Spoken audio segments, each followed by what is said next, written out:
there is a map of London that the city does not publish. It does not show the buildings. It does not show the businesses. It does not show the £20 million apartments or the flagship boutiques or the private members clubs. It shows the ground beneath all of them and who owns it. One estate in this city, controlling 92 acres of Marylebone around Harley Street, collected £164 million in rent last year. From 92 acres, that is £1.78 million per acre, per year, from land that a single family has held since the 18th century. The institution at number 2 on this list does not just own Regent Street, it owns the British seabed out to 12 nautical miles from the coastline. Every offshore wind turbine in English and Welsh waters sits on land this institution controls. Last year, its wind farm leases generated profits of £1.2 billion, and 12% of those profits were paid directly to the royal family, through a mechanism that means the more wind energy Britain produces, the larger the check that arrives at Buckingham Palace. 7 estates, 7 ownership stories. The smallest controlled 500 acres when it was founded in 1744. The largest has held its ground since a 12-year-old girl was married in 1677. And number 1 has something none of the others have: the legal ability to control what you do with a building after you have already bought it. Stay to the end, because that detail changes everything you think you know about what owning property in London means. What these estates are and what they are not. Before estate number 7, a brief clarification that makes this list more interesting, not less. You may have seen claims online that a handful of royal estates secretly own 70% of London. That figure is not supported by reliable evidence. These 7 estates do not collectively own a majority of the city. Greater London contains millions of properties across 32 boroughs, and most of them are in private or commercial ownership with no connection to the families on this list.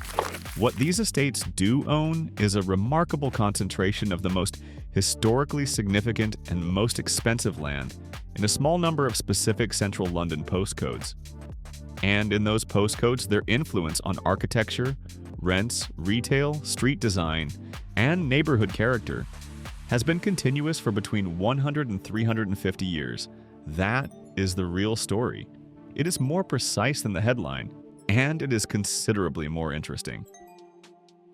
Estates 7 to 5. Seclusion by design, a duke's name on the British Museum street, and a goat field since 1532. Number 7. The Eyre Estate, St. John's Wood, approximately 285 years old. Founded 1740s, Henry Samuel Eyre, family trust still active. Walk through St. John's Wood and something feels different from the rest of London. The houses are set back, the gardens are generous. There are walls where other neighborhoods have only pavements. That is not an accident. Henry Samuel Eyre acquired roughly 500 acres here in the 1740s and laid out his estate around a specific principle: seclusion as a product. Detached villas, private gardens, deliberate separation between neighboring properties. St. John's Wood was designed to feel separate from the city around it, before that feeling was worth millions of pounds. The modern Eyre Estate Family Trust still holds a portfolio of properties in St. John's Wood. The acreage is smaller than the original. The philosophy is unchanged. St. John's Wood invented something that London's most expensive private roads are still selling today: the right to live inside the city while feeling untouched by it. The Eyre Estate built that product in the 1740s.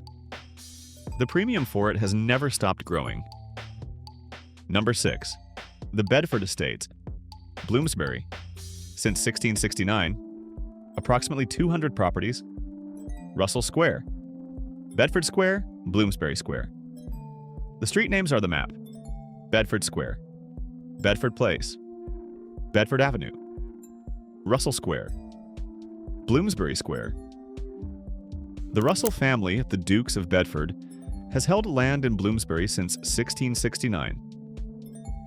Fields were developed into the Georgian squares and streets that now define one of the most visited academic and cultural districts in the world.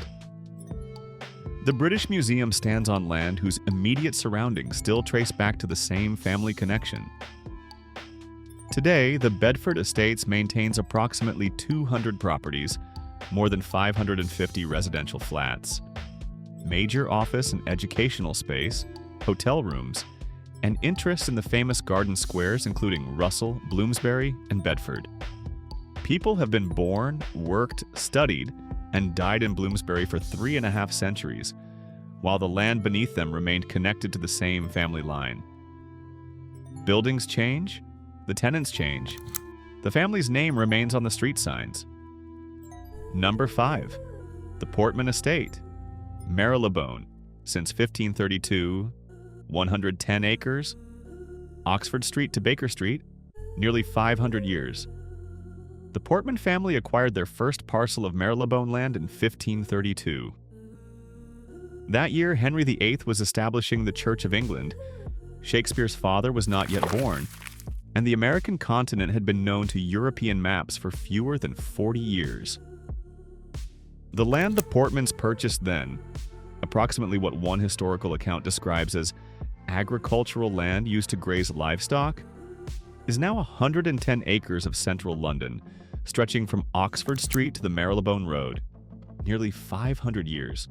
No sale of the underlying freehold. Homes became offices. Victorian terraces became boutique hotels. Retail streets were reconfigured. The neighborhood changed around the estate continuously. The ground did not change ownership. That is not sentiment. That is the business model. Estates 4 and 3. The landlord who chose which doctors could open in Harley Street, and the family who turned a Chelsea inheritance into the most powerful retail address in Britain. 2 estates remain before number 1. Each earns more in a year than most people earn in a lifetime, but number 1 has something neither of them has. A legal mechanism that means it can still tell you what color your window frames must be after you have spent £20 million buying the building and the freehold. That is what we are building toward. Number 4. The Howard de Walden Estate, Marylebone, 92 to 95 acres, £164 million annual rent, £4.27 billion portfolio, 800 buildings, Harley Street. The Howard de Walden Estate controls 92 to 95 acres of Marylebone, 800 buildings, including most of the properties along Harley Street and Marylebone High Street. Its recent accounts reported annual rental income of £164 million from a portfolio valued at $4.27 billion. But income is not the most extraordinary thing about this estate. Power is. When the Howard de Walden Estate decided to revitalize Marylebone High Street in the 1990s and 2000s, it did not simply reduce rents to attract tenants. It curated them. As the owner of the majority of buildings on the street, the estate could effectively choose which businesses opened and which did not. Independent bookshops rather than chain stores. Specialty food retailers rather than fast food. Medical practices rather than betting shops. One landlord owning enough adjoining buildings could shape the personality of the entire street. Not by regulation, but by selective leasing. Marylebone High Street became one of the most deliberately designed retail experiences in London. It is an estate management decision, not a planning one. This is the power that scale produces. A private individual can own a building on a street. An estate that owns the majority of buildings on the street does not choose tenants. It chooses what the street becomes. Number 3. The Cadogan Estate, Chelsea, 93 acres, £216 million annual revenue. Sloane Street, 300 years, same family. In 1717, Charles Cadogan married Elizabeth Sloane, daughter of Sir Hans Sloane, the physician and naturalist whose collection became the founding collection of the British Museum. Through that marriage came substantial Chelsea land holdings. The Cadogan estate now controls approximately 93 acres of Chelsea and Knightsbridge, the most commercially valuable retail corridor in the United Kingdom, measured by per square foot sales figures. Sloane Street, Sloane Square, Kings Road. Annual revenue £216 million. The estate has applied the same Howard de Walden principle on a more visible scale. Sloane Street was comprehensively redesigned by the estate. New paving, new planting, managed pedestrian experience, creating the conditions for the global luxury brands that now occupy almost every frontage. The Cadogan family did not build Chanel or Hermes or Valentino. They built the street those brands wanted to be on. Then they charged them accordingly. That arrangement has been running for 300 years. The same family, the same 93 acres. The tenants change with fashion. The family name is in the pavement. Estate 2, the Crown Estate. Regent Street is the most famous asset. The British seabed is the most powerful one. UK-wide £16 billion portfolio. 10 million square feet London. All of Regent Street. The entire British seabed. The Crown Estate is the estate everyone misunderstands. It is not the king's personal property. The monarch does not manage it, cannot direct its investments, and cannot spend its profits. It is independently governed by a board of commissioners. Its net profits, every pound, go directly to the UK Treasury. Its London portfolio covers approximately 10 million square feet. It owns the vast majority of Regent Street. It holds major interests around St. James's and Regent's Park, and it owns the freehold on every property along Kensington Palace Gardens, the most expensive street in Britain, which is why that street does not appear on Google Street View. The Crown Estate asked for its removal. Google complied. But Regent Street is not the Crown Estate's most extraordinary asset. The British seabed is. The Crown Estate owns the UK seabed out to 12 nautical miles from the mainland. Every offshore wind turbine in English and Welsh waters stands on land the Crown Estate controls through lease agreements with energy companies. Last year, those leases generated profits of £1.2 billion, the highest in the institution's history. Developers paid £875 million in option fees alone to reserve patches of the North Sea on which to eventually build their turbines. Now, here is the connection most people do not know. The royal family's income, the sovereign grant, is calculated as a fixed percentage of the Crown Estate's annual profits. In the most recent financial year, that grant was £132 million, the largest in the monarchy's history, paid directly from the Crown Estate's wind farm revenues. The king does not own the Crown Estate. He does not manage it. He cannot touch its profits. But the more wind turbines that spin in the North Sea, the larger the check that arrives at Buckingham Palace. Every offshore wind farm being built on the British seabed is, in a precise institutional sense, funding the monarchy. Estate 1. Grosvenor. The 12-year-old bride. The control that survives the sale. The Norway transaction. Mayfair plus Belgravia. 300 acres. £9.9 billion.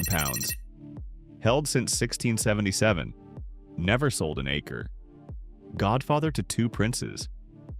If you want to understand how generational wealth actually works, not how it is described in press releases, but how it functions as a mechanism, study this family. On the 10th of October 1677, Sir Thomas Grosvenor, 21 years old, married Mary Davies. Mary was 12. She was also the sole heiress to the manor of Ebury, 500 acres of marsh and meadow west of the old London city walls. Her father had died when she was 6 months old. The land was considered, in the language of the era, worthless.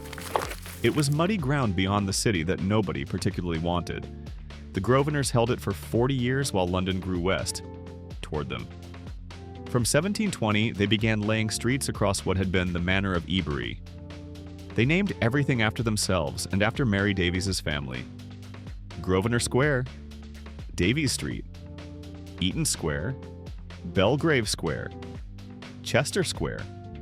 The street signs of Mayfair and Belgravia are a property map. Every tourist who photographs one is reading the Grosvenor ownership record without knowing it. The Grosvenor estate currently controls approximately 300 acres of Mayfair and Belgravia, valued at £9.9 billion.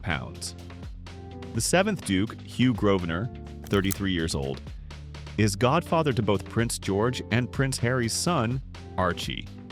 When the sixth Duke died in 2016, the estate passed through a trust structure that saved the family approximately £4 billion in inheritance tax on an estate valued at $9.9 billion. But here's the detail that makes this estate unlike any other on this list.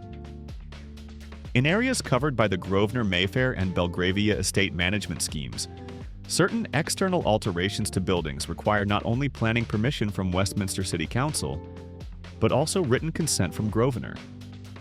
This applies even to buildings where a third party has purchased the freehold outright. You can spend £20 million on a Mayfair townhouse. You can own the title deed, you can own the freehold, and you can still receive a letter from the estate that has controlled this land since 1677, informing you that your proposed window replacement requires their written approval. The control does not live in the title deed, it lives in the scheme of management.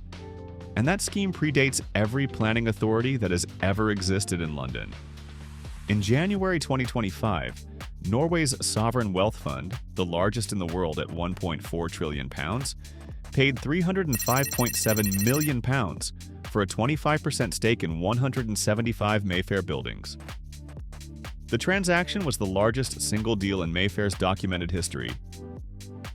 Norway bought the income from those buildings. The Grosvenors kept the freehold on everyone. Norway owns the yield. Grosvenor owns the ground. 349 years of never selling the land. The biggest sovereign wealth fund on earth finally found a way in. They bought the income. The Grosvenors kept the ground. 7 estates, 7 different origin stories. A family trust built around St. John's Wood seclusion in 1744. A duke's landholding in Bloomsbury since 1669. A goat field in Marylebone purchased in 1532. A Harley Street empire earning $164 million a year. A Chelsea inheritance from 1717. An institution that owns Regent Street and the British seabed simultaneously. And a 12-year-old bride whose swamp has been worth £9.9 billion for the past 349 years without ever being sold. London has one public map, the one everyone uses. The streets, the postcodes, the tube lines. And it has a second map that these 7 estates have been maintaining since the 1700s. The one that shows whose name is on the ground beneath the street. Every time you walk down Sloane Street, you are walking through the Cadogan Estate's 93 acres. Every time a wind turbine turns in the North Sea, it generates income for an institution that also owns your walk down Regent Street. And every time a buyer spends £20 million on a Mayfair townhouse and tries to replace the windows, they find out there is a name on the ground that predates their ownership by 349 years. That name is not going anywhere. It never has. Next week on Blood and Sterling, we take one of those 7 estates and go inside it completely. The Grosvenor estate, the trust structure that saved £4 billion in inheritance tax, the Norway deal that sold the income but kept the land, and the specific streets named after a 12-year-old girl's family that have never changed hands in 349 years. Subscribe. New episode every week.